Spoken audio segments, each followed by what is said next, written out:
Assalamualaikum warahmatullahi wabarakatuh. Perkenalkan, nama saya Lydia, NIM 210436067. Saya berasal dari Kuliah Akuntansi. Baiklah, pada video singkat kali ini saya akan memaparkan sedikit materi mengenai hukum jaminan.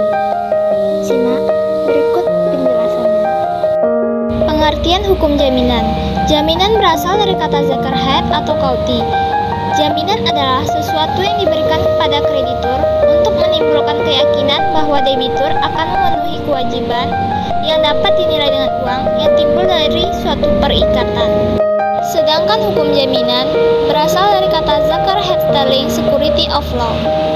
Menurut Salim HS, hukum jaminan adalah keseluruhan ketentuan hukum yang mengatur hubungan hukum antara pemberi dan penerima jaminan dalam kaitannya dengan pembebanan jaminan untuk mendapatkan suatu fasilitas kredit. Sejarah hukum jaminan di Indonesia. Yang pertama, zaman Hindia Belanda.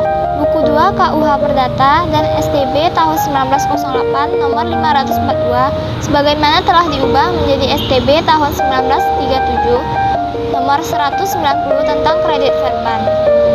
Gadai atau PAN diatur dalam pasal 1150 sampai 1160 KUH Perdata.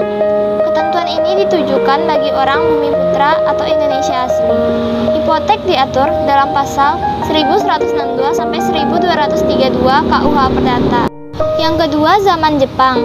Pemerintah Dai Nippon masih memberlakukan ketentuan hukum yang tercantum dalam KUH Perdata dan kredit verban sebagaimana diatur dalam pasal 3 Undang-Undang Nomor 1 Tahun 1942. Yang ketiga, zaman kemerdekaan.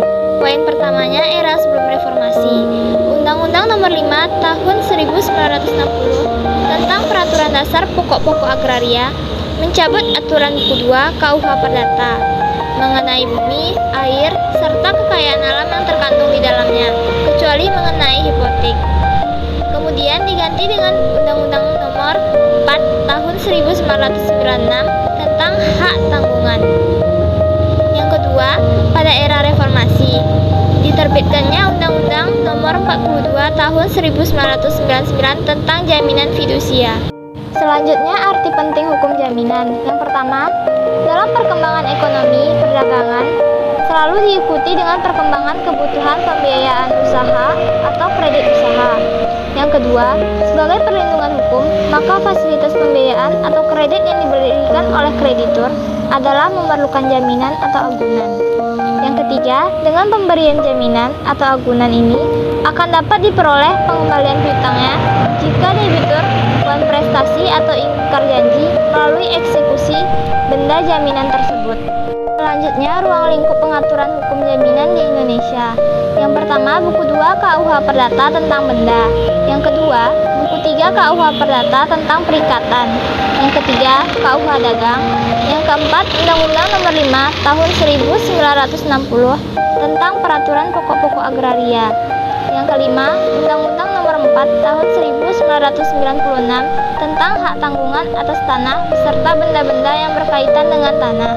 Yang keenam, Undang-Undang Nomor 42 Tahun 1999 tentang jaminan fidusia. Dan yang ketujuh, Pasal 49 UU Nomor 21 Tahun 1992 tentang pelayaran. Azas-azas hukum jaminan. Yang pertama, azas publisitas, yaitu azas bahwa semua hak, baik hak tanggungan, hak fidusia, dan hipotek, harus didaftarkan.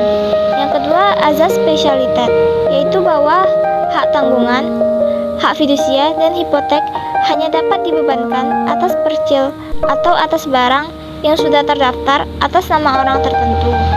Yang ketiga, azas tak dapat dibagi-bagi, yaitu azas dapat dibaginya hutang tidak dapat mengakibatkan dapat dibaginya hak tanggungan, hak fidusia, hipotek, dan hak gadai, walaupun telah dilakukannya pembayaran sebagian. Yang keempat, azas imbezis-telling, yaitu barang jaminan atau gadai harus berada pada penerima gadai. Yang kelima, azas horizontal, yaitu bangunan dan tanah bukan merupakan satu kesatuan. Pembagian hukum jaminan. Yang pertama, jaminan umum. Jaminan dari pihak debitur yang terjadi atau timbul dari undang-undang, yaitu bahwa setiap barang bergerak ataupun tidak bergerak milik debitur menjadi tanggungan utangnya pada kreditur. Bila debitur uang prestasi, maka kreditur dapat menyita dan melelang seluruh harta debitur. Yang kedua, jaminan khusus. Setiap jaminan utang yang bersifat kontraktual, yaitu yang terbit dari penjualan, yang khusus ditujukan terhadap benda tertentu maupun orang tertentu. Orang lebih memilih jaminan khusus karena yang pertama, eksekusi benda jaminan lebih mudah, sederhana, dan cepat jika debitur melakukan uang prestasi. Yang kedua, kreditur jaminan khusus lebih didahulukan dibanding kreditur jaminan umum.